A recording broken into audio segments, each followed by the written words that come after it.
All right, I'm gonna just slide out of frame. So for those of you watching on the replay, again, YouTube has not been cooperative, so I am not going to attempt to use the flip button. As always, we will begin every live with cleansing breaths as part of emotional regulation. It's also giving notification to the rest of the brain that we are getting ready to use it today. I will count you in or count down 3, 2, 1, and you will inhale and exhale 3 times. On my count, 3, 2, 1.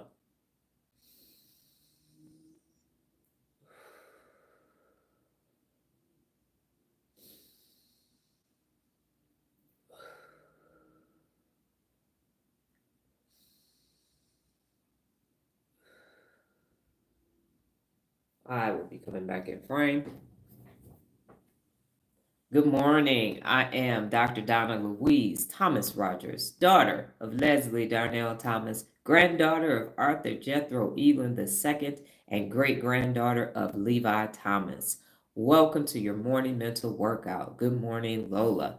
Today's topic is principle number 32 in chronological order. Inspect what you expect. And the quote that I have for you today is excellence will occur in the areas where you place your focus. Excellence will occur in the areas where you place your focus. As always, for a reminder, go ahead and drink some water because this is a mental workout. Your brain is 75% water. As a result, it needs hydration. Now, I'd like to qualify how I developed or why this is a principle of real leadership. When I worked at Frito-Lay, I was what they call a continuous improvement master trainer. So to go to training for 2 weeks of intensified training to teach the continuous improvement curriculum across Frito-Lay. And is it Leah Box? Yes, Leah Box was the NCIMT on the entire company, National Communications Improvement Master Trainer. And so she was responsible for teaching the course to the continuous improvement master trainers.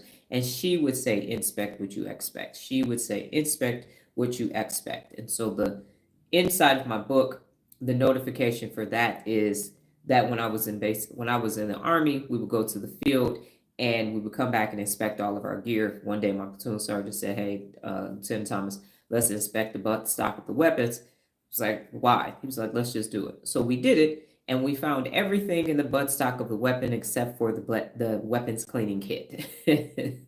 So after that, it's like, oh, okay, so it's in the details. They hiding all kinds of stuff. Pokey made everything inside. They ain't cleaned this thing out since they received this weapon. So it is in the details. It is very much in the details. And so today's live is all about this principle of real leadership directly from myself, backed by neuroscience and my research and my experience and expertise as a leader with a person with a doctorate in leadership. So here we go.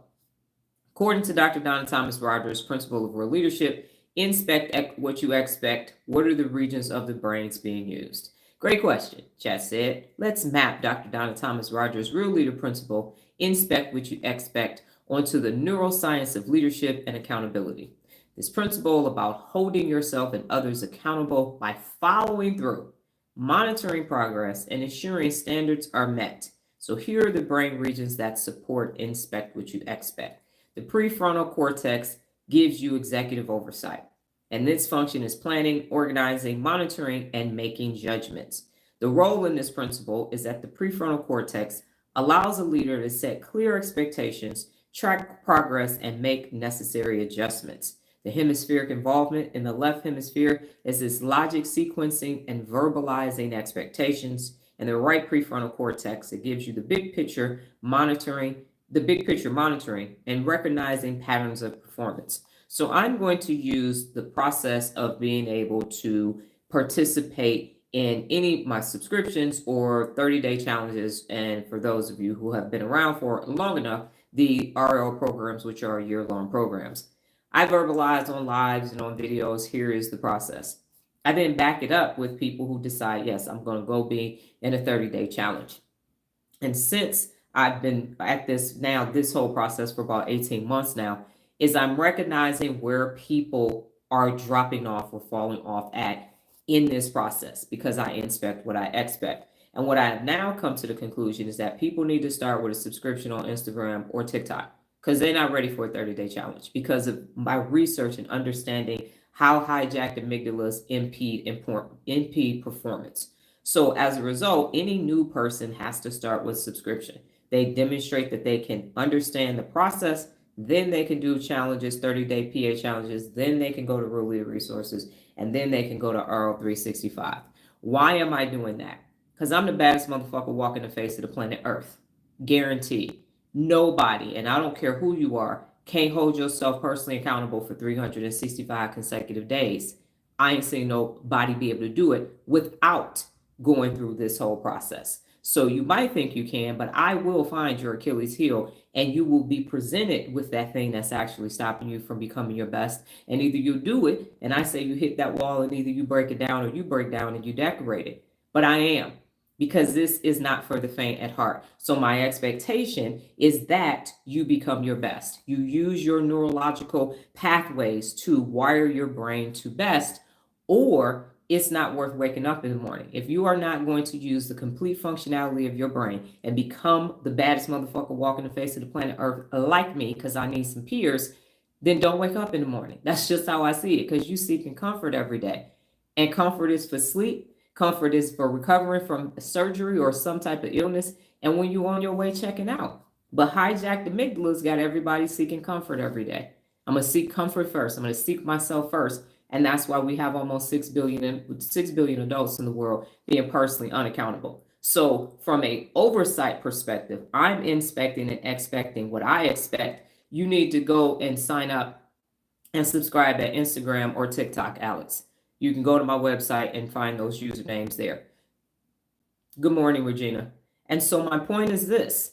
Are you inspecting what you're expecting? Are you planning, organizing, monitoring, and making judgment calls on your own personal life first so that you can do it the same for everybody else? Inspect what you expect. When you are in a program, a 30-day challenge, or anything else, you get an email from me every day, regardless of what's happening in my life, because I'm inspecting what I'm expecting every single day. And as far as I know, there's no one else in the world doing this every single day.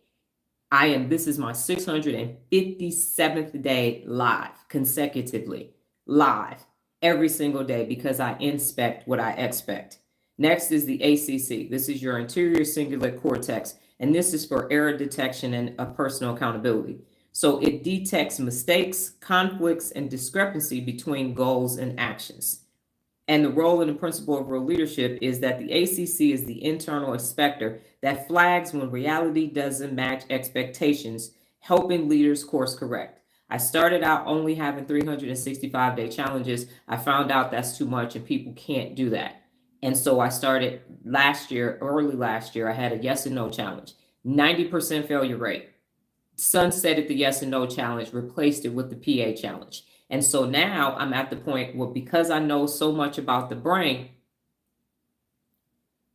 Thank you, Jessica. Dr. Donna also gives great feedback in email responses.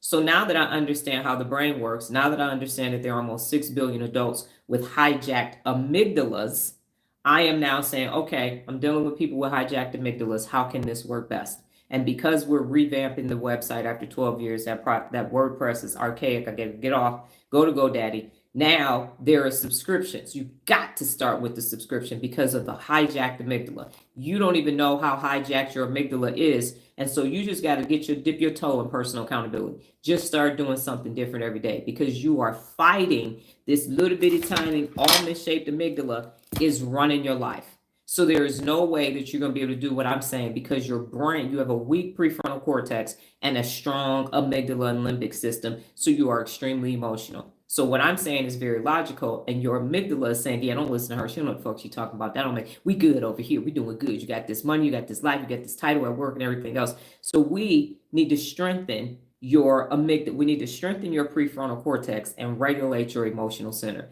That's what I know. And so my ACC was saying, Okay, I thought people was just being lazy and they couldn't hold themselves personally accountable. Now I know it's neurological. Now I know that it is literally at the limbic system area. It's in the temporal lobe. Right here is where all your problems reside, in that damn amygdala. That hijacked ass amygdala is stopping you. Because the hippocampus, which lives in the limbic system right there in the temporal lobe with the amygdala, is not going to give you the new neurons that you need to learn how to hold yourself personally accountable as long as the amygdala is running the show. So my ACC is monitoring this entire process and saying, okay, what do I need to do as the originator of all of this to ensure that you are successful in managing your hijacked amygdala state? And Jessica says, yep, that's how I started. Now I'm doing my first challenge and it's working past the discomfort and the commitment. Thank you again for that, Jessica. So next you're going to be using your dorsolateral prefrontal cortex, your working memory, and your standards. And your working memory resides in your prefrontal cortex in the executive function of your brain, along with inhibition control and cognitive flexibility. So function is holding rules and standards and goals in mind while evaluating your performance. And the role is, in the principle of real leadership, is to keep the leader's expectations mentally active so they can inspect progress against them. That's why you turn your assignments in by 8 o'clock p.m. my time, because I need to go to bed because I wake up at 3 o'clock in the morning. That gives me time to assess what you've done and respond to you in real time so then I can go to sleep. And so that is what my working memory is actually doing. I'm assessing you, but I'm also assessing myself every day, which is why I'm taking a neuroscience class so I can understand the totality of this amazing organ that we have and then turn it into information that's palatable for you so you can understand it, so you can apply what I'm saying. Because if you had to sit through this doggone neuroscience course, trust me, this is way simpler. Okay, next is the basal ganglia, and this is habit and pattern systems. And so the function is it reinforces routines and consistency. The role in the principle for the basal ganglia is that it ensures that both leaders and followers repeatedly follow through on inspections and accountability practices. That's why you have to do it every day. That's why you have to turn it in every day. It takes 21 days to form a habit. It takes 8 to 10 days to create a synaptic connection and a neural pathway. And that's why the challenges are 30 days. So the basal ganglia becomes accustomed to you doing this thing, this new thing that you've introduced. And also the hippocampus is releasing new neurons because it is challenging in order for you to overcome the hijacked amygdala state in order for you to be able to do this thing. So that is why I monitor you every day. And every 10 days, you self-assess yourself. Because now you're saying, okay, I should have some more synaptic connections. This neural pathway should be strengthened. Let me take pause in my default mode network and make sure that I am doing what I said I'm going to do. And so the topics vary because your life varies. And there are things for you to consider about yourself because this is a personal, accountable journey. And it has shit to do with nobody else. You. The number one principle of real leadership is hold yourself and others personally accountable. And fixing you first fixes a lot. It's like they need to. No, you need to. You need to learn how to use your brain and hold yourself personally accountable, and you're going to have a better existence. Point blank, period. And then, so that's the basal ganglia. Next is number 6, is the hippocampus. And so it's a memory of standards and past outcomes. And so the function is storing expectations, rules, and past experiences. Because I was born a disciplined person, and I lived in a very undisciplined household on purpose to see if I was going to become undisciplined or if I was going to remain being a thermostat and not a thermometer.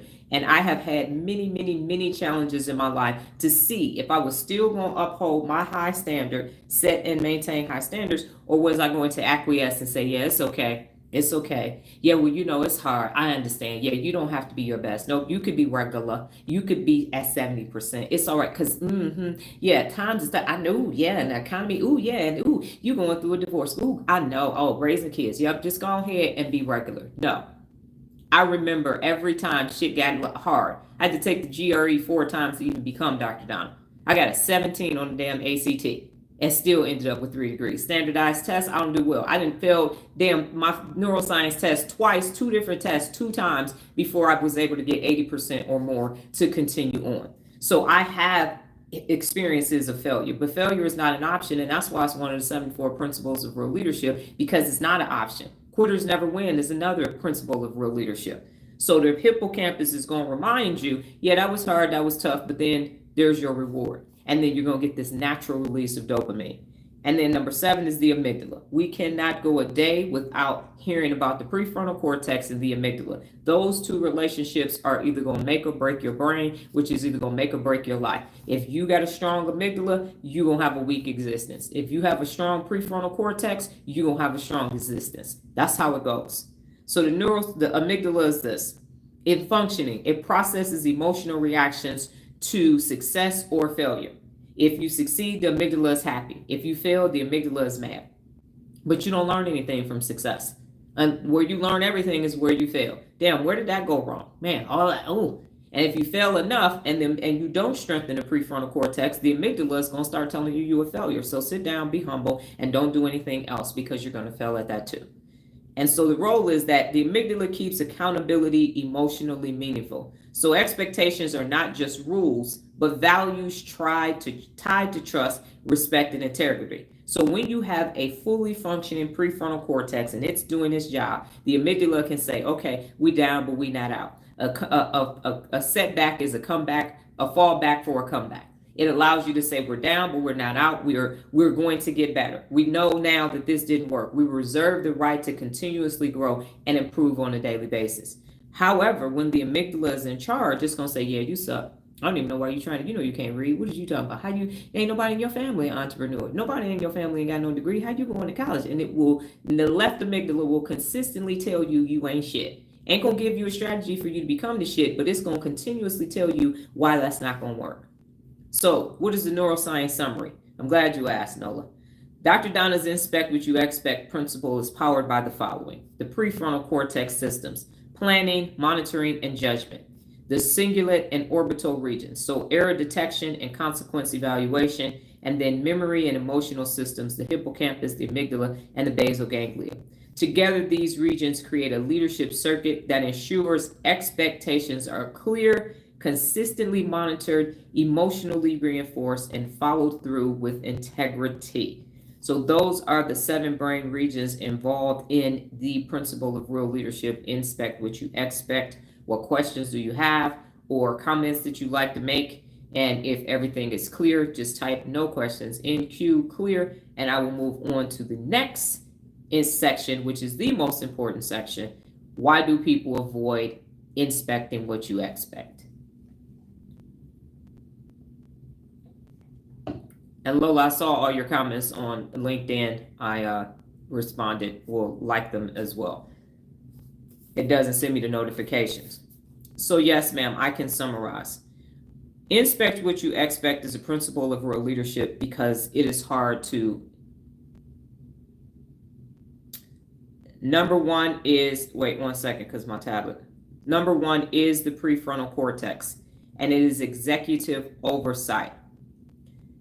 And so the prefrontal cortex role in inspecting what you expect is this: it's planning, organizing, monitoring, and making judgments. I would say assessments, but judgment is what chat gave me. Role in the principle is that the prefrontal cortex allows a leader to set clear expectations, track progress, and make necessary adjustments. The left prefrontal cortex, as far as hemisphere is concerned, is this logical sequencing and verbalizing expectations, which is what I do when I'm on lives. And then the right prefrontal cortex is looking at the big picture, monitoring, and recognizing patterns of performance. And that's what I do behind the scenes when you are in challenges and I am assessing what is taking place for you. So the summation of this is this, Nola. There are 7 brain regions involved in inspecting what you expect. And the reason why that is important, because when you get to Real Leader Resources, you have to assess every day what principles of real leadership you used for your entire day. So part of me in the tell me phases, which we're in, tell me, show me, show me, let me. In the show me phase that we're in right now is for you to understand how many brain regions you're using to inspect what you expect. And by doing that, now you can understand that this is a whole brain experience all the time. You are always using your whole brain. You are creating bilateralness because most of the principles of real leadership, I would say all of them, have you needing to use your left and right hemisphere. So the summary is this. The principle of real leadership, inspect what you expect, is backed by neuroscience.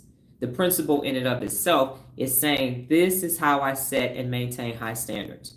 When I inspect what I expect, I am saying this is the standard, and with some frequency, I am going to go and check and make sure that this standard is being met. Now, if this standard needs to be raised because this standard is being met, but a new goal is enacted, I need to raise the standard and then inspect what I expect at the next level. So, for example, as I mentioned, I used to have only 365-day challenges, found out that people can't get that far. So then I started doing 30-day challenges. The first 30-day challenge was the yes and no challenge last year, 90% failure rate. That's how we ended up with the PA challenges, because that was a more structurally, neurologically sound way for people to start to learn how to hold themselves personally accountable. And now I am at the point where I'm saying, based upon the 10 months worth of research, my neuroscience class, I'm saying, okay, hijacked amygdalas are the reason why people can't hold themselves personally accountable. So I'm inspecting my processes and I'm expecting people to become personally accountable. And now I know y'all need to start at subscriptions because that's where the amygdala has you. You are fighting with your amygdala and you need to go and work that out in just the subscriptions. You can't have access to me yet because you're not ready. And then after you interact with personal accountability in yourself and start realizing what's happening in your life, then you can progress to 30-day challenges. Then you can progress to Real Leader resources. And then you can progress to the RL programs that are 365 days. Please let me know if I have, okay, thank you, got it. Okay, so going back or going forward, we are now at inspect what you expect. Why do people avoid it? So chat said, excellent follow-up question, Dr. Donna. According to Dr. Donna, Real Leader principle, people often avoid inspect what you expect because it requires courage. Yeah, so you have to start at a level and then raise the standard for yourself. Exactly. So you need to be where you are, which is at the subscription, because you cannot jump. What I'm finding is as people can't complete the 30-day PA challenge, or they're having difficulty growing to that next level, that foundation is I got to start self-assessing by myself and just looking at the content and interacting with the content behind and privately. That's why it's subscription based, because everybody can't see what you're saying, because it ain't nobody's business. If you on that side, that means you're committed to being personally accountable. But yes, that's what I'm saying. And then the standard gets raised higher and higher, because this is a ever evolving life commitment. If you're going to be your best, if you want to keep using your brain as it was designed to be used, then you're going to have to stay committed to personal accountability. You can't drop off and say, yeah, I'm good, my amygdala is strong enough. No, it's not. Because as soon as you stop, and then as soon as you have a life event, that amygdala is going to take over, cortisol is going to enter the frontal lobe, and you're going to be making dumbass decisions. So it is ever evolving. Anybody that's in a 12-step knows you are recovering. You are never recovered, because a big enough event happens and you're going to need all your programming. And so it's like eating, something that you got to keep doing if you want to survive. So here are the reasons why people don't inspect they avoid inspecting what they expect. It takes courage to do it. It takes consistency, and it takes personal accountability. And these qualities that many resist when facing uncomfortable truths. So it is courage, consistency, and personal accountability to inspect what you expect. When someone doesn't turn something in on time, if it comes in at 8:01, you got to start over. And if depending on which program you're in, I got to assess, you got to submit a reason. And then I have to assess if your reason was sound enough for you even to start over. Because I could say, nope, not good enough reason. Here's the closeout survey, and you're done. No more personal accountability for you. And I was having this conversation with Nola last night, and I said, people start getting comfortable with me. And the last thing you want to do is get comfortable and taking for granted that you have access to me. And I know I'm not it's not no hero worshiping or fandom or idolization over here. But when you get comfortable, you start getting sloppy and then you miss the details. And so you're like, yeah, I'm good. I'm good. I'm good. But there are very few people who even have email access to me. There are people who cannot email me anymore. They have no access to me. They can't see my social media platforms or anything anymore. So this whole notion of, yeah, I'm good. Oh, it's okay. Yeah, I got it. It's plenty of people that receive that closeout ceremony, that closeout email that says, okay, go ahead and fill this out if you could so I can further my research, because that means it's over. That means you have no more access to personal accountability and you can go in your comfort zone and figure it out on your own because you're not valuing it anymore. And this is the most, next to your own self, this is the most valuable thing that you have in the world because it's teaching you how to use this so you can become your best. And so avoiding it and not, so I'm basically saying when people miss, and now I have to send that email, you missed. And now I have to assess after I get the reason why you missed. I'm inspecting what I'm expecting. And my standard for being personally accountable is 100%, and it's excellent. And people are not used to that. I just wrote an article about my hand and how they didn't care at airsoft school that I was a captain, that I needed to become airsoft qualified to command. I did not assume belay coming off the tower on my last rappel. Good morning, Sean. And I, Captain Thomas, had to restart airsoft school the next day. And when you're a retread, they make you put a T on your Kevlar so everybody knows that you're a retread. So not only do you have to start over, everybody knows that you failed that phase of airsoft school. So for 3 more days, I'm walking around with a captain rank on with retread on my doggone Kevlar because that's where this is coming from. So it's not a matter of, oh, she just being difficult. No, I have had everything that I have done has been par excellence. And to bring out the best in you,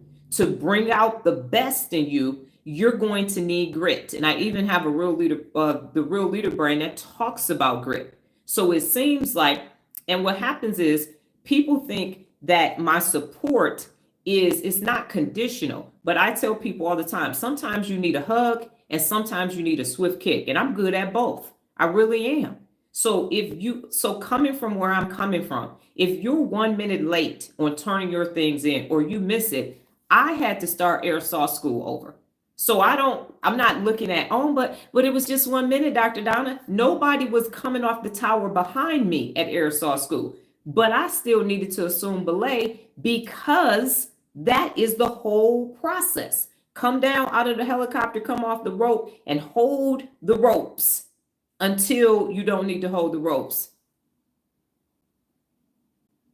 Well, I guess it was. I don't know if it was or if it was a scarlet letter or not, but it was a bunch of people walking around with T's. Because how bad do you want it? How bad do you want to be personally accountable? So I'm coming from I got plenty of stories about, damn, that seems so unfair. That seems so unfair. But the question is, how bad do you want it? Do you want to learn how to use your brain? Do you want to be the best? Do you want to be the baddest motherfucker walking the face of the planet Earth too? Because there's plenty of room because it's only me.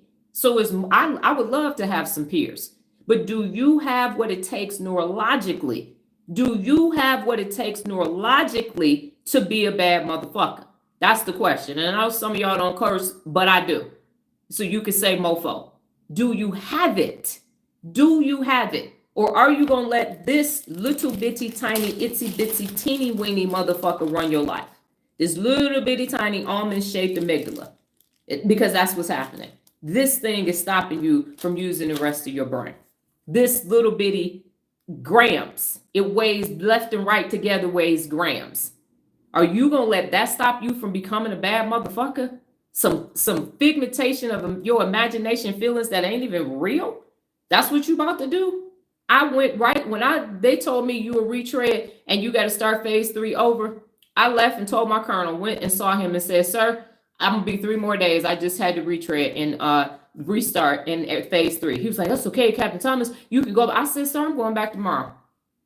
I'm going back tomorrow. I'm finishing this shit. And oh, by the way, what happened before, it took me 2 months to start to plan because the airsoft, y'all can look it up. Fort Campbell, Kentucky Airsoft School. Go look it up. The obstacle course and everything. You were like, that ain't no way that shit possible. So I have been preparing for airsoft school for 2 months. Never made it up the rope. That rope obstacle, it wasn't no joke for me. And 3 days before airsoft school, I'm about to cry. My grandmother called me and told me my favorite cousin died. She literally was trying on her wedding dress, fell forward on her bed, had a seizure because she was epileptic, suffocated, and died. I had to go to the funeral. And the night I got back was the next day was airsoft school.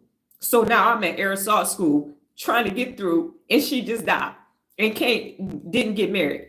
And then I injured my hands. And then I had to go up in a helicopter and rappel again. And then I had to do a 12-mile road march holding my weapon at port arms with 19 first-degree burns and skin hanging and blood and pus, and do it in 3 hours. So I don't want to hear about you 10 minutes late on turning your shit in. Because I'm like, you must don't want it. How bad do you want it? How bad do you want to be a bad motherfucker? Please tell me. How bad do you want it? Because nobody is dealing with that right now. And then my hands had to heal. I still had to drive myself, get myself dressed, comb my hair. Only thing I didn't do was PT until they scabbed over. And we can see that this don't look like that. I can't even open this hand. This is how wide my hand's supposed to open. And I can't open it all the way because I still got nerve damage and everything else in my hands. So when I say I'm serious about this and you must not be, I don't got no empathy for you quitting. I don't fucking understand it. I don't understand quitting.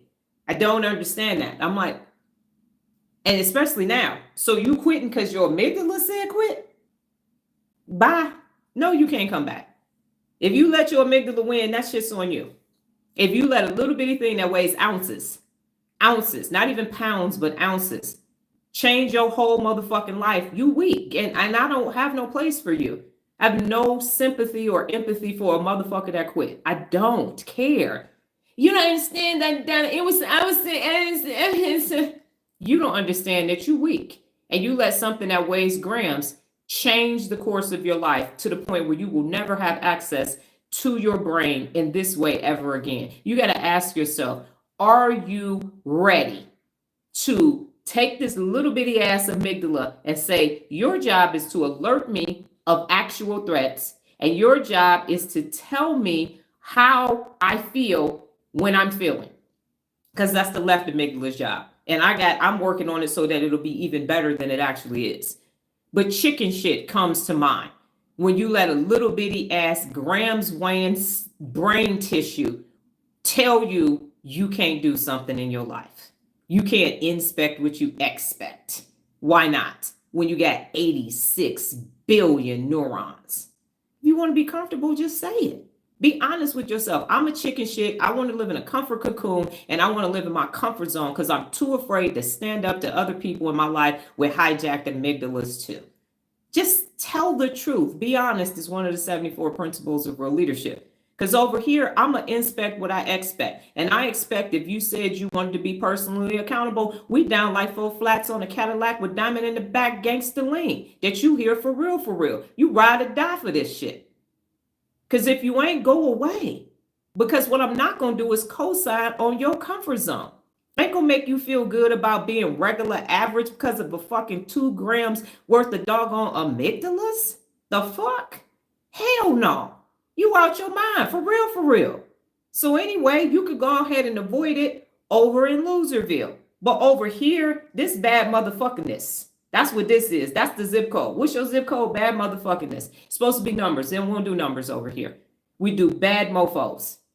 That's it. We are studying the brain, mastering the brain, and teaching others how to do the same. That's what the objective and the mission is over here in the land of real leaders. We some neurological, having neural pathway, neuropability folk up and through here. We sitting on trillions of synaptic connections. That's what we do over here. Can makes the impossible possible. That's how I got through aerosol school. So anyway, why do people avoid inspect what they expect? Fear of conflict and discomfort. Fear of the amygdala wants to be comfortable. So inspecting means holding others personally accountable, which can create tension. Every time I have to send an email, I'm like, fuck. And because what happens is I send the email and then people want to start coming at me, telling me what's wrong with my programs, telling me what I need to be. I'm like, well, okay, ain't nothing wrong with me. You the one didn't do the work. You didn't follow through. You didn't tell me you was having a tough time. And now you want to tell me, well, and anyway, and this what you need to be doing. Okay, got it. Can you fill out this closeout survey for me, please, and get this stepping, Gina? Can you please do that? Okay, can you go? Because no, not the happening. So yeah, leaders don't consider inspecting means holding people personally accountable, which can create tension. Many avoid this to keep the peace, even though it sacrifices the standard.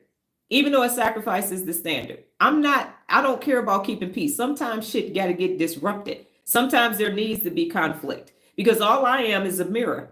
I'm just holding the mirror up to you so you can see who you are. And if you don't like what you see, that ain't got shit to do with me. That's you. You created the life that you're living in right now. I wasn't there for that.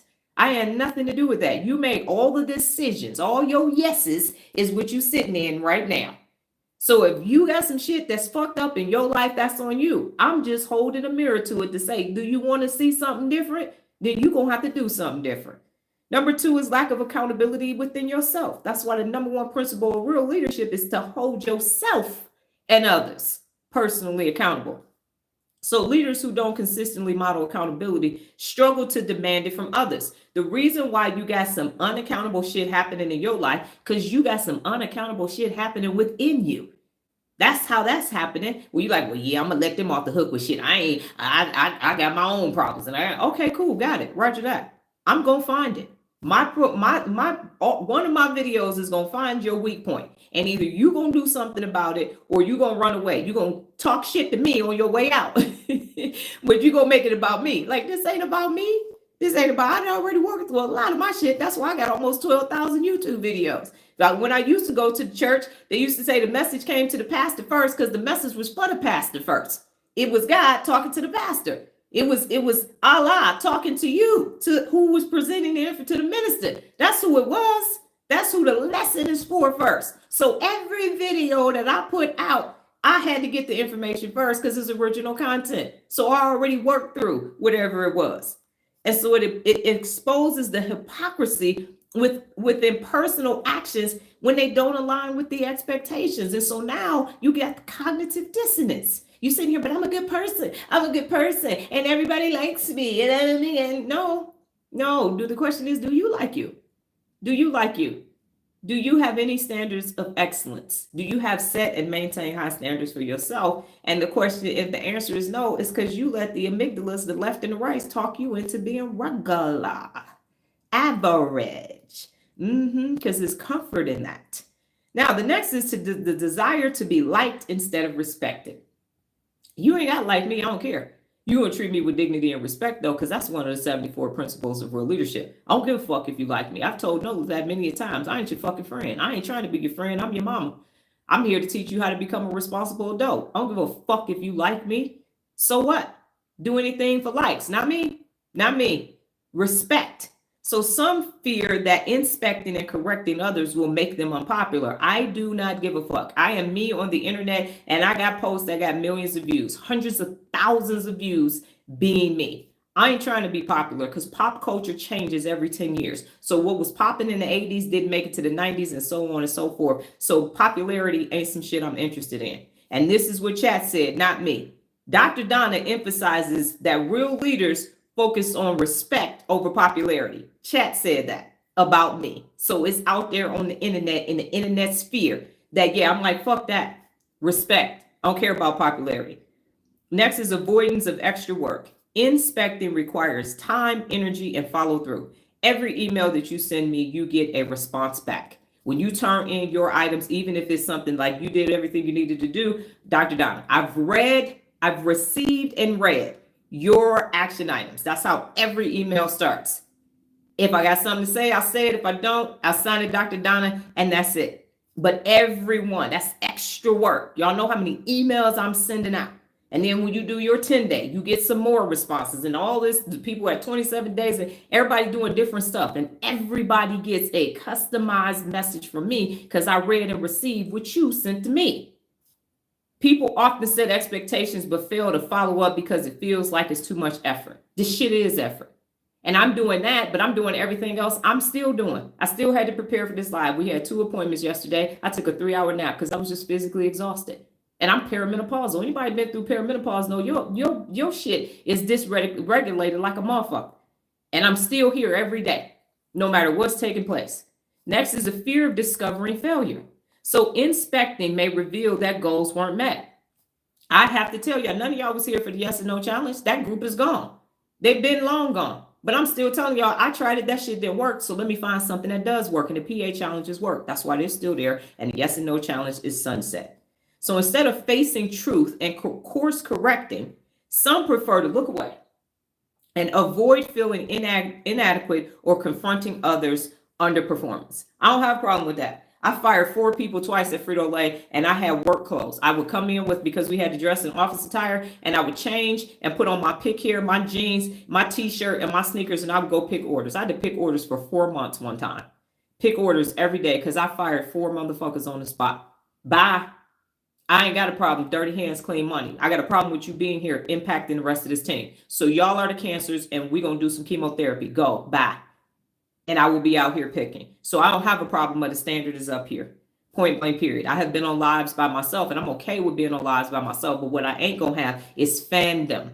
I'm not going to have that. So instead of facing it, yes, you look away. So here's the thing. On TikTok, which I am grateful about, I stopped posting publicly every day on June 25th of this year because that was my 15th year being gone from Frito-Lay. And I said, I'm taking my content private. There was every now and then on Instagram and TikTok, I'll post something publicly, but it's not 5 times a day. TikTok just sent me a notification yesterday or the day before and said they're getting ready to split up how you go live on TikTok, your subscriptions. So my subscriptions are staying the same. And what that is if you're putting out nothing but content, you have a subscription-based TikTok channel. That's what I currently have. And then they're splitting it up, and it's called Super Fans. And Super Fans is for the people who just want to watch the influencers and give them money and give them gifts like they at the fucking strip club. That's what it's like for me, making it seem like they're doing something online. And so if you have a subscription-based TikTok account, which I have, that's going to stay the same. But if you want to do Super Fans, I can't go subscribers live no more on TikTok starting on September 15th. And I'm cool with that. Because what I'm not going to do is stand on a pole and pop it and drop it and shake that, make that booty pop for some dollars, coins, electronic or otherwise. So that's a beautiful thing, because now everybody knows if I have a subscription based on TikTok, that's subscription. You're not expecting me to go live. There's some other benefits behind it that they're rolling out, but you're not expecting me to be like, hey. We're not going to be doing that dumb shit. And Jessica said, and I have to say, it's not a generic message. And I set alarms and reminders to help me with my time blindness, and I work hard on my follow through. That is correct. Jessica is improving 100%. It is not a generic message. It is 1000% customized. Number 6 is you lack courage and leadership integrity. And that is core. Inspecting is about integrity, doing what's right, even when it's uncomfortable. Sometimes I get home at 10 o'clock at night and you still get an email from me. Check the timeline. I'm sleepy as hell, eating my dinner. I'm still responding to you, so you have your message before you wake up. People avoid it when they lack the courage to stand firm on principles and values. So basically, the real leaders, Dr. Donna's real leader perspective is this. Dr. Donna teaches that avoiding inspection erodes trust. If I tell you I'm going to respond to you every day and I don't. If I tell you I'm going to respond to you every day and I respond once a week, and you got 7 messages you sent me and I respond to 1, I'm not inspecting what I expect. It weakens personal accountability and it undermines real leadership. So real leaders embrace inspections because it protects the standards, it builds trust through consistency, it demonstrates integrity in action, and it reinforces that expectations matters. In short, people avoiding inspecting what they expect out of fear, laziness, or misplaced priorities. But real leadership knows inspections is where accountability and integrity meet. So that is why this process feels so difficult. It's like, oh, everybody else's 30-day programs lets me do whatever. Then go fucking take their 30-day program. Go ahead and be average and be regular. If their fucking program worked, why am I here? Because I don't do shit that everybody else is doing. I don't have to repeat. If somebody else already got it and it's working, I can go do something else. I'm multifaceted. But that shit don't work. And the reason why it don't work is I'm going to explain to you. Neurologically, you can create temporary synaptic connections. You can create synaptic connections for a weekend. You can create synaptic connections for 30 days and then stop. And the basal ganglia will stop doing it. If you do not connect a real neural pathway and strengthen it, you are not going to change your brain and you're not going to change your life. That's how that goes. So what questions do you have about why people avoid inspecting what they expect?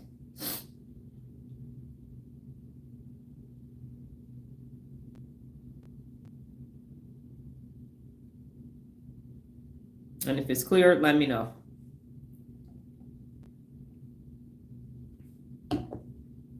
All right, I was going to give y'all activities, but I'm not.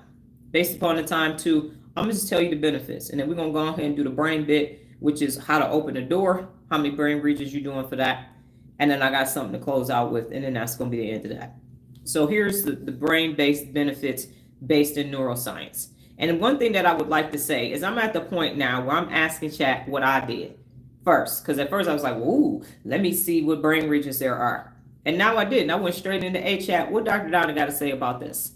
Because as I mentioned before, if I don't have something about it on the internet, it needs to be on the internet so I can make something. So that the next time I ask chat gonna say, oh, okay, this is your thoughts about that. So everything I've said today, I asked directly to chat from Dr. Donna's perspective.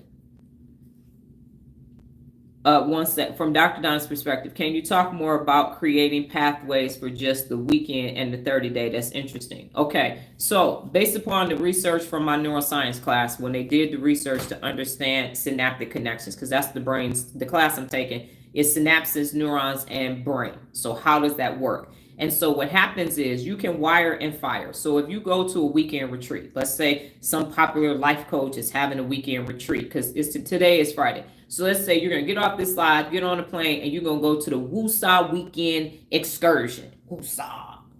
And now you're at the Woosah weekend excursion, and you're woosahing and in the sauna, walking on hot rocks, and you're crying and taking coffee and throwing it up in the jungle and doing all of these things, and you are ready to go. You're like, yes, I'm going to woosah for the weekend. When I get back to my house, I'm going to woosah, woosah, woosah. You get off the plane on Sunday, you got these connections going, and you get to work, and because you were gone over the weekend and your organization's a 24-hour organization, shit went left, and you get back to work with 17 emails about this major problem, and the supply chain is broke and all of that.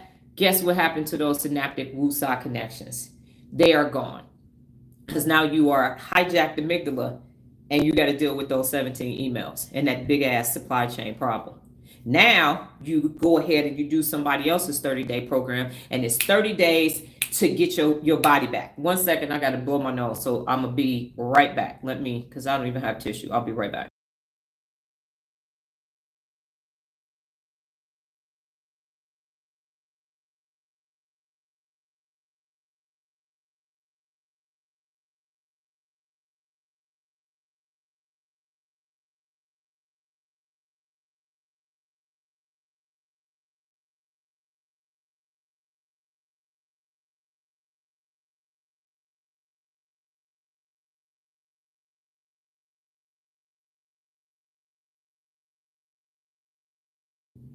Okay, so let's say you're doing a 30-day get your confidence back. I'm going to do this 30-day get your confidence back challenge. And so you get the pre-made materials and you doing the confidence back. For 3 days, I got to tell myself, you a bad motherfucker. Look at you, bad motherfucker. And then for 4 days, you got to put something bold on. I'm going to wear a red shirt every day. And you keep doing these actions. Yes. And I'm going to stand with my superhero pose. I'm bad. I'm getting my courage back. Woo! And the 30-day challenge is over. They send you your certificate of completion. And then you come home and your insignificant other say, I want a divorce. All your confidence is gone. All your synaptic connections with you standing there with your superhero pose on, your red shirt and your affirmation on your mirror, bad mofo. Because those were temporary synaptic connections. They were not real. They weren't. And they gave you a false sense of release of dopamine, but you didn't strengthen them. You didn't actually make the real neurological connection, and so they fizzled down. Because what was supposed to happen when that insignificant other said, I want a divorce, if you had made real synaptic connections, you would have said, okay, are you leaving today? Got it. I'll go get a lawyer. because you would have actually had real confidence. You would have done the real work to understand who you are. And it ain't in the superhero pose. And it ain't in the affirmation. It's in that neural pathway that you actually created day in and day out. When you say, because what's not happening in the woosah and in the courageousness is that you didn't attack the amygdala. You didn't say, listen here, la, shut the fuck up. Ain't nobody got time for you. In your default mode network time, you were ruminating. You were mind wandering and daydreaming. And so you don't have a regulated emotion center. Your basal ganglia didn't really pick up on the habit of being confident. So when you get this blow to your ego, now you're clutching your doggone confidence pearls. Leaving? Where did that come from? And now you sitting in the corner, and then you say you're gonna leave me and you call your stuckly and your stairs, and then you release cortisol to the frontal lobe, and now you're making all kind of dumb decisions. That's why it doesn't work. It's temporary synaptic connections. All right. So here are the benefits. 2, inspect what you expect. The neuroscience behind strengthening your executive function is it increases activity in the prefrontal cortex, sharpening your planning, monitoring, and decision making. And the benefit is leaders think more clearly. They anticipate outcomes and they consistently follow through on their goals. That's why the inspect what you expect is for you. Because what I hear, we can never go past, yesterday we were in Whole Foods and 2 employees was complaining. Can't go anywhere without somebody complaining about management didn't do something, when they going to do this, when they don't, because it's double speak. Talking out the side of your neck. You're going to do something, you're going to hold somebody personally accountable and you don't. And then you lose the doggone faith of the rest of the team and employees or the faith in your family personally. So it enhances error detection and self-correction in the ACC. So in the neuroscience of it is that it activates the ACC, which spots mismatches between goals and reality. I want people to learn how to hold themselves personally accountable so they can become their best. What's happening is people ain't doing it. Not consistently. That doggone amygdala is amygdaline and it ain't working. So I'm like, okay, yes and no, 365 ain't working. People keep dropping off 80 to 90 days. What's happening? Yes and no challenge. Okay, yes and no challenge ain't working. Fuck, 90% of the people failed. All right, let me see. PA. Okay, got PA. That's working a little bit better. All right, let's try real leader resources. That ain't, that's taking people out. Shit, okay. Got to get them to be able to do one push-up. I know what. We're going to start with subscriptions. We're going to start with them just doing something. Because that amygdala is taking people out. Thank you. Really didn't know about the temporary synapses and long-term. Yes, ma'am. So my ACC is like, doctor, that didn't work. Go back. Try something else. That didn't work. Okay, this is working. And we're going to get to the point where it just ends up being, and I believe that I'm there, you got to attack your amygdala. You got to sit your amygdala down and say, listen here, you little 2-gram thing, I'm in charge. And then you have to do the work every day to strengthen your prefrontal cortex. That's just where I'm at right now. So next is improves your working memory and your standard recall. And this is happening in the dorsolateral prefrontal cortex and the hippocampus. And it strengthens the circuits that holds the rules and standards in your mind while tracking performance. So the standards are the standards and they're getting raised. The standards are becoming higher because now I know it's neurological. And because it's neurological, I'm not going to lower the standards. Because before I was like, dang, trauma, yada, yada, yada, yada. And now I'm like, no, you're letting your amygdala win. So the standard is up here. You have to regulate your emotions in order for you to hold yourself personally accountable to become your best. So if it's not working, you're letting your amygdala run your brain. And that's on you. That's not on me. And so leaders remember expectations, compare them to actual results, and keep accountability consistent. I'm consistent with what I'm saying. If you do the work, it's going to work out. If you don't, that's on you. It's getting people out of the victim mentality. 1,000%. 1,000%. Because the big like, no, I said, oh, you understand. I was SAing. My family's on drugs. I understand. My spouse let me out. I do understand. I understand that all that happened and you're using it as a excuse. That's a reason wrapped up in excuse. And you want me to co-sign on your comfort zone and I'm not. I'm not co-sign. Oh yeah, I understand. Oh yeah. Just, it's okay. It's really okay. Just take your time. No. Unless it is health related, I got zero sympathy for your comfort cocoon. I have no sympathy for it because I promise you, I got a worse experience. And this ain't about trauma bonding, but I got a worse experience that I had to work through under worse conditions. So I'm not going to say, oh, yeah, it's so. You just got to take your time, take a mental health day. No, mental health day ain't going to help you. That's a comfort day. All you're going to do is sit on your ass. You're not going to reflect in your default mode network. You're not about to start getting rid of insignificant others and holding yourself personally accountable and telling people no. You're going to take a nap and fucking watch Netflix or Amazon Prime or something and go back to work the next day and say, oh, that's exactly what I needed. No, that's exactly what your amygdala needed. You needed some manufacturing dopamine and serotonin so you could feel good to make it through the weekend so you could then do Wind Down Friday to act like a damn fool to come back and moan on Monday to repeat that vicious ass cycle. So no, I don't have empathy for hijacked amygdalas, and I don't co-sign on comfort zones. All right. Next is it boosts the reward and learning motivation in the orbital frontal cortex and the dopamine pathways. Oh, you mean if I inspect what I expect, I'm actually going to get a natural release of dopamine, Dr. Donna? Why, yes, Dr. Donna, you actually are. So inspections followed by reinforcements activates the brain's reward circuit.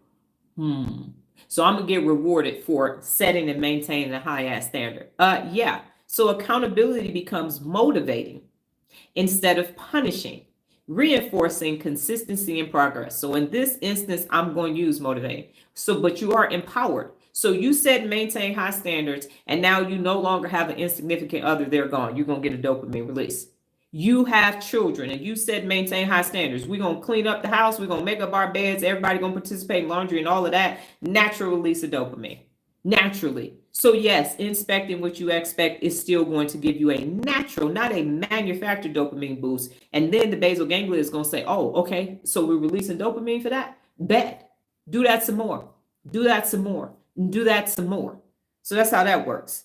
And Sean, you said, this is making so much sense to me. My pleasure. So it builds habit strength and consistency. And I was just talking about the basal ganglia. So regular inspection builds efficiency in the habit circuits. Personal accountability becomes automatic, requiring less effort over time. It's less efforted for me to now look at emails. And Nola thinks it's funny, but I got 60 draft emails for 10 days, 20 days, and all of that. So I can put it in, boom, here you go. Not for your customized response, but for how you set up programs. And she's like, that's not how you use draft emails. Like, it's how I use draft emails. So it's very systematized. Stuff starts coming in by 8 o'clock. I'm responding. If I'm not still at an appointment, here you go. And so my basal ganglia knows exactly what it needs to do so that you have my response from me, so that now you know in the morning when you wake up to see what you have to do for the day, you got that information too, which carries you to and through. And that's called a habit loop. And so you have the habit of turning it in. I have the habit of reading it and giving you feedback. And now you keep getting this release of dopamine. So if you've ever wondered why when you get an email back from me, there's this feeling, this euphoric feeling, that's the release of dopamine. Oh my goodness, when you send the email, another release of dopamine is taking place. Lola said, don't let your amygdala run your emotions. Try to regulate your emotions so you can get things done in real time. Yes, ma'am. And I think that's you saying that's what you learned today, because you're probably, I'm about to say, doing PT, exercising. And so, yes, to lead into what Lola is saying, number 6 is regulate your emotions. Emotional accountability. So that's the amygdala plus the prefrontal cortex. The prefrontal cortex is the only brain region that's going to regulate that doggone amygdala. The occipital lobe and the parietal lobe ain't getting ready to do it. So the amygdala processes the emotional weight of expectations while the PFC regulates the responses. And the benefit is that leaders handle accountability conversations with fairness, confidence, and emotional balance. Number 7 is that it increases trust and integrity. And this happens in the prefrontal cortex and the social brain regions. So the neuroscience is consistent inspection strengthens credibility networks in the brain's social cognition circuits. And the benefit is that people trust real leaders because they do what they say and ensure others do it too. Dr. Donna's real leadership insight is this. I teach and inspect what you expect. It's not micromanaging. It's mindful accountability. Neuroscience shows that it builds stronger neural pathway for self-regulation, which is what you need to keep these doggone emotions in check. It's for error correction and consistency. So leadership shows that it protects standards, it fosters trust, and it demonstrates integrity in action. So in short, the brain thrives on feedback loops. And Dr. Donna's principle creates a leadership loop that trains the brain for personal accountability, consistency, and credibility. So what questions do you have?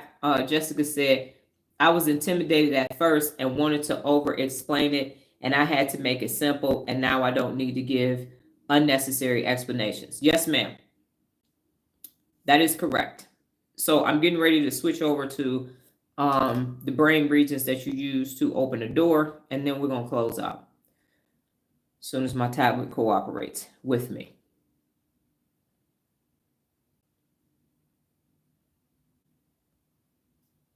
If it's clear, let me know. If it's unclear, let me know.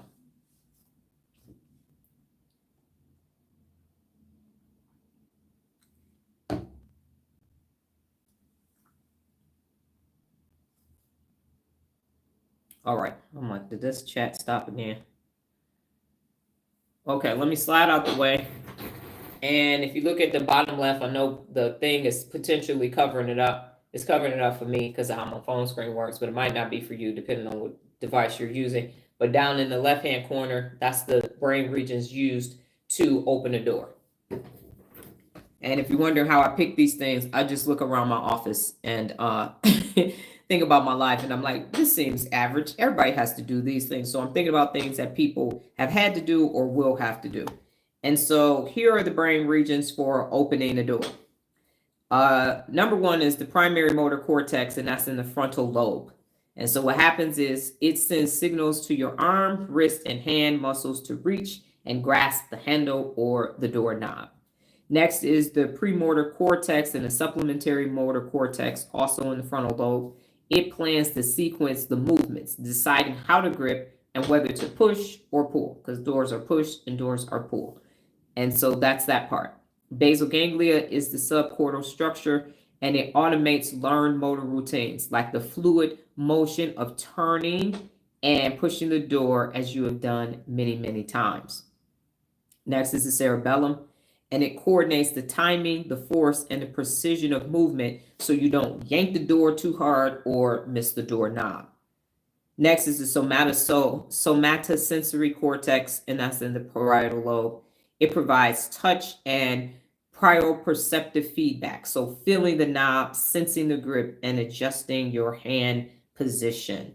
Next is the parietal lobe. This is for spatial awareness. It helps locate the door and align your body in a space to approach it, because sometimes you might miss the door, you're too close to the door. I've done that. Grab the knob, miss the knob. Now you're like, oh, wait a minute, that was too bad. Or I might slam our door, especially if the air is on. It will close itself faster than I want. Prefrontal cortex, that's the frontal lobe again, and it is involved in decision making and intention, choosing to open the door and predicting what's on the other side. So I'm gonna open the bedroom door, I'm gonna open the house door. That's why if you see anything on television, they open the door, go, they weren't expecting somebody, intruder, to be in their house or whomever. Visual cortex, that's the occipital lobe, and that's back here in orange on my shirt. It processes sight of the door, the knob, and your hand's position relative to it. There's also some hemispheric involvement. The left hemisphere, if the action requires sequential, precise motor coordination, like turning the key or the knob, a bunch of keypads now for people to enter electronically. And then the right hemisphere, if spatial orientation is more important, judging the door position, pulling versus pushing. If you're going into, yesterday we had automatic hands to get into this tech office that Nola had to do some shelves for. So all of that, the push button, and they have those in a lot of the hotels because people have their luggage. And then both hemispheres work together for smooth, coordinated action. So in short, opening a door is a whole brain and body coordination task, combining planning in the frontal lobe, sensation in the parietal lobe, movement and execution in the motor cortex, the basal ganglia, and the cerebellum, and feedback, visual and somatosensory systems. So that's what's taking place. So you're basically using 8 brain regions to open a door, just to open a door. Again, the brain is magnificent, and it is doing so much that because you could be on the phone opening the door and then start talking to somebody. So talking on the phone and opening the door, you have multiple brain regions and thousands of synaptic connections just to do those 2 things. What questions do you have about the brain regions in opening the door? And if it's clear, let me know.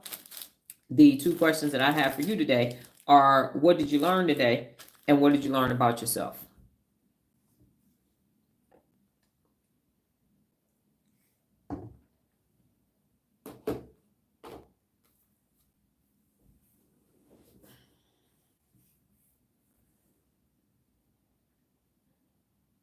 Wow. All that. I remember the first time I told Nola how many brain regions she was doing to do something. She has ADHD. She's like, you overwhelming me. That's too much. Now I'm stressed out. Now I'm thinking about all the things just by you, because I think she was eating. And I was telling her how many regions it was going to take just by her just putting the spoon in her mouth and chewing and all of that. Just like when we say drinking water, how you drink water and you're still breathing and you don't choke on drinking the water because you're still breathing. The brain is an amazing organ.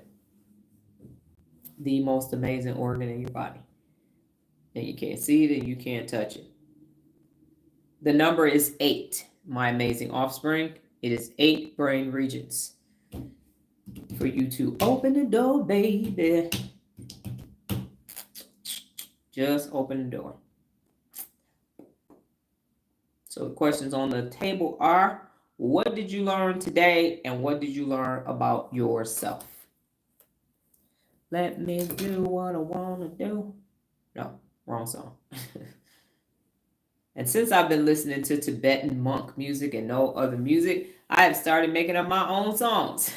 I find myself singing. I'm like, no singing, ma'am. No, ma'am. Not till you get this emotions regulated, till you get these amygdalas in check. It is Tibetan monk music. And why did I pick that? Because I have no frame of reference for it. I was listening to some Ubuntu music, and I'm on the drums like, I'm like, nope. Not at all. You're going to be regulated, because the amygdala was like that. It was like, yeah, ooh, this is dopamine boost. I was like, nope. Back to the flutes with the birds chirping in the background. And as always, friendly reminder, if you are thinking of ellipse, a brain, a thinking emoji, something to allow me to know that the chat is still functioning, as YouTube, social media platforms do what they want to do algorithmically. Regina has said, I learned that not inspecting something weakens personal accountability. Inspecting reinforces accountability and courage is required. Yes, ma'am. And what I will say is, I was thinking about the Michael Jordan commercial, which is interesting because I'm not really a Michael Jordan fan. Detroit Pistons, Chicago Bulls, beef goes way back. No, I'm just kidding. And when he did if you haven't ever saw the commercial, Gotta Be the Shoes, he's doing a voiceover and he's telling people, I made y'all think this was easy and all of this, because it said, oh, it must be in the shoes, and it's not. And it's definitely not. And so I believe that what is taking place, and you all can correct me if I'm wrong, you see this as effortless when I present this information to you. And I'm presenting it to you because, it's, to quote Jim Rohn, it's simple but not easy. And my challenges in my life are not going to be your challenges. My walls, my generational curses, my strongholds are not yours. So the objective of my presentations, of this visual presentation, whether it's in a video or in a live format, is for you to understand shit happens. It's going to happen because it needs to happen, because in order for you to make new synaptic connections, shit got to be challenging. It's got to be hard. It's got to be difficult, or you don't get any new neurons. So when I say you have 86 billion neurons and you have the ability to create 860 trillion synaptic connections, shit got to be hard. It's got to be challenging in order for you to make those connections. And so when Nola first started her business, she had all these things that she needed to work on: communicate effectively, talk on the phone, hold people accountable, and all these things that showed up in this assembly business. And so what happens is, something takes place in your life, and the first thing you want to do is ask whether it's fair or not. Asking who if it's fair. What are you using to compare fairness? Unaccountable people are the ones that decided if something was fair, not just, but fair. And so if you ask for change from your higher power, God, universe, or just in general, because you could be agnostic or atheist and not believe in a higher power, doesn't matter. I'm going to change. I want to do something bigger. Okay. How's that going to get done? You want to do something bigger. You have a bachelor's degree, you want a master's degree. You're an employee, you want to be an employer. Where are you getting the ability, the neurological ability to make that happen? It's going to come from a challenge. And so the amygdala shows up and says, no, we just want to be millionaires. What you mean we got to do what? Huh? We don't want to do that. That don't make no sense. 4-hour work week. No, you can they told me I could make $1 million in 6 hours. I can't do that. And so now you don't have the neurological pathway. So you skip that part, skip the steps, end up in a Faustian bargain, and now shit is going left. And now you want to start blaming other people, but your role was to do the work. Sweat equity. Whatever the challenge was, you need to go to the hippocampus bank of neurons and say, I need to learn about the brain. So I'm gonna need some new neurons to do this, because I don't have this in my background. And the hippocampus bank of neurons will say, that's going to take about 300 million neurons. Here you go. And now guess who has to now sit on these classes at the Hebrew University of Jerusalem and listen to my professor with an accent. I got an accent too. And it takes me triple the amount of time for every class of every section. If the section is 17 minutes, I'm going to be an hour because I got to keep hearing it again and again and again. That's new neurons. So it's not going to be comfortable. So if you sit here and look at me and say, Dr. Donna, you're looking at my now instead of my then, and you think that I'm not struggling, because you're not supposed to see me struggling. What you're doing is understanding, I got to go get some neurons to make this happen. And then you got to go and make it happen, regardless of how difficult it is. If it's difficult, that means that your amygdala is stronger than your prefrontal cortex. If it's difficult, that means you need some more neuron connections. That means you need emotional regulation. That means you need to assess the people around you and hold them personally accountable so you can get this shit done. But what it doesn't mean is that you're going to tell me, well, Dr. Donna, you don't understand. It's just too difficult. No, you don't understand that you got a weak ass doggone prefrontal cortex and your amygdala is running your life. And you want me to have some empathy for you, and I'm never going to do that. I'm never going to do that at all. So if you're looking at me and saying, oh, this is simple, it's not. It's easy. It's not.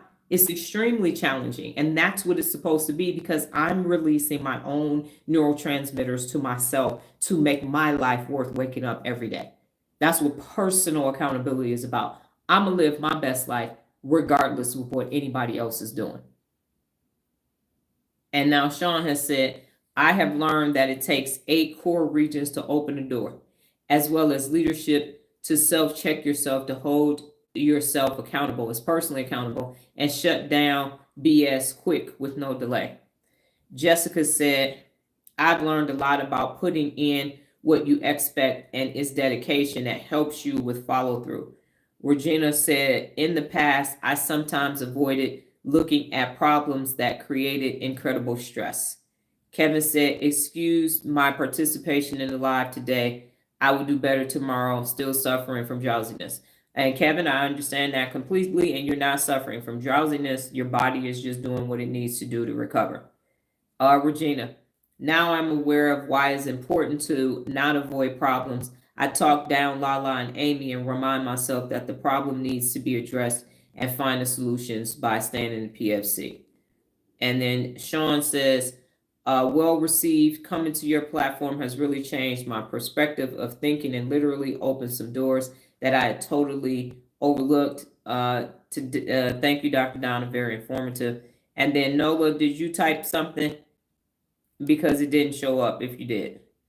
Okay, and here's what I'm going to tell you, Sean, and this is a wake-up call for you, and Jessica, feel free to chime in if you're still here, because I know you're getting the kiddos ready for school.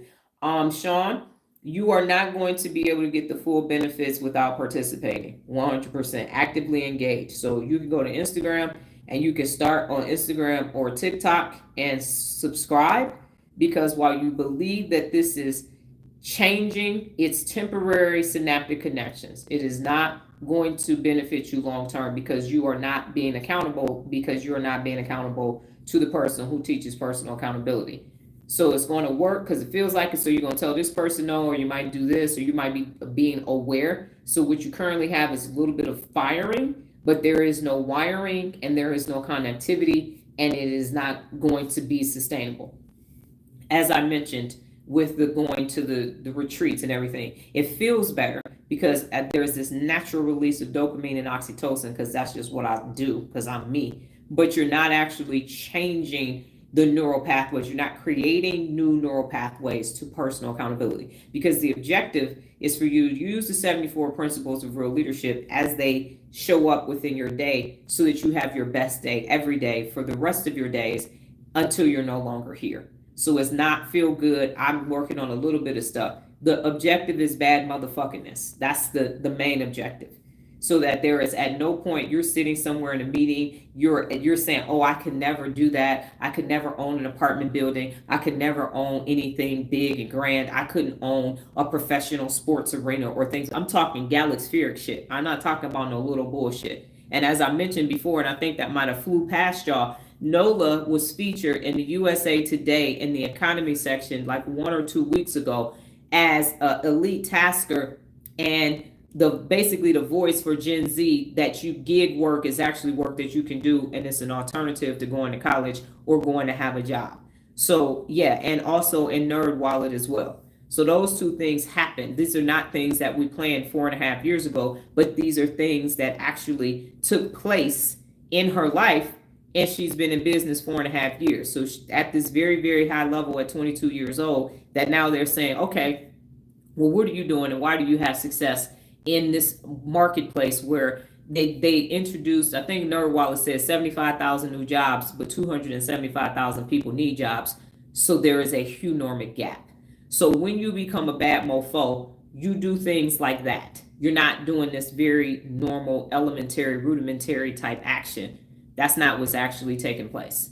That's not what's taking place at all. And she's just doing what she did elite every month, and now it's turning into this other thing. But that's because she started, she was so bad when she started 4 years ago that she had to have a 3x5 card with questions on it that she read when the client opened the door, so she would know what to say to them. Because when we first started, she would hide behind me and I would be the first person that they see. So that's where she was 4.5 years ago. And now she's at the door, going in, setting up the whole appointment, coming back to the car, telling them, if you don't send the information, I will not be at this appointment, regulating all kind of things. And so she had to stop having a hijacked amygdala and then have this strong ass prefrontal cortex to be the person that says, this is what you need. This is what you need. When people say there isn't jobs, I just think they don't want to work. Wow, Nola, I missed the recognition. Congratulations on all your success. I know you worked hard. Nola, that's what Regina's saying to you. And Nola, where you at? So what I'm saying is, success takes effort, and that's what everybody says. Yeah, you want a guy, one better, you can breathe. But it's beyond that. It's the neurological effort that it takes when no one is around you. It is up here. It's not out here. It's breaking down walls and barriers to success for you and for your offspring and your offspring's offsprings. So there is no coincidence that she's in these national papers. It's for all the work that I did to then say you can be national too. I have national and international credentials and awards. So it makes sense for her to be able to do that because I did it. And I taught her how to use the brain to be able to do it. I didn't get on the phone and call me, hey, can you get my daughter in this article so she can have some credibility on the thing and people can make her think No, they contacted her directly because of that. So my point is, what I'm saying in all of this is that this isn't some bullshit. This is actually real shit that actually works. But you're going to have to do the work. You are. And I'm not going to waste my time, energy, life, and neural pathways on somebody who does not believe in themselves, which is one of the 74 principles of real leadership. I'm not going to do it. I'm not going to make you feel good about being average. Not. It's not going to happen. Ever, never, never, never, ever, never, never. Because I got a standard of excellence. And the standard of excellence is 100%. And Sean says, yes, very proud of you, Nola. And so I don't know what's happening with your chat, but that's what's taking place. So in summary, ladies and gentlemen, personal accountability is simple, but it's not easy. And you're going to get to a bunch of neurological walls that you need to break down. And you need to either check your amygdalas and get your emotional center regulated, or none of this is going to work. It's not. I'm not other thought leaders telling you, oh yeah, you can do it. You can't. If you have a dysregulated emotional center in your brain, you can't do nothing, I'm saying. You're going to have to get this right here in check, or none of it is ever going to work. It's not.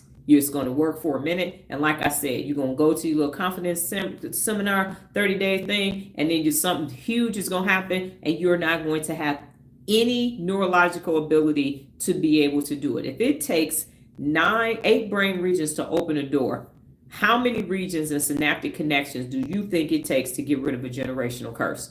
Addiction, a stronghold, a fear that you've had your entire life. You think you're going to get that done without making some new synaptic connections? You have to change neurologically in order for it to work. You got to create a neural pathway, is what Jessica is doing. And Lola was nowhere near technically as astute as she is now in January when she showed up. You have to create the neural pathway, and it is going to be scary, and you are going to experience cognitive overload until you don't.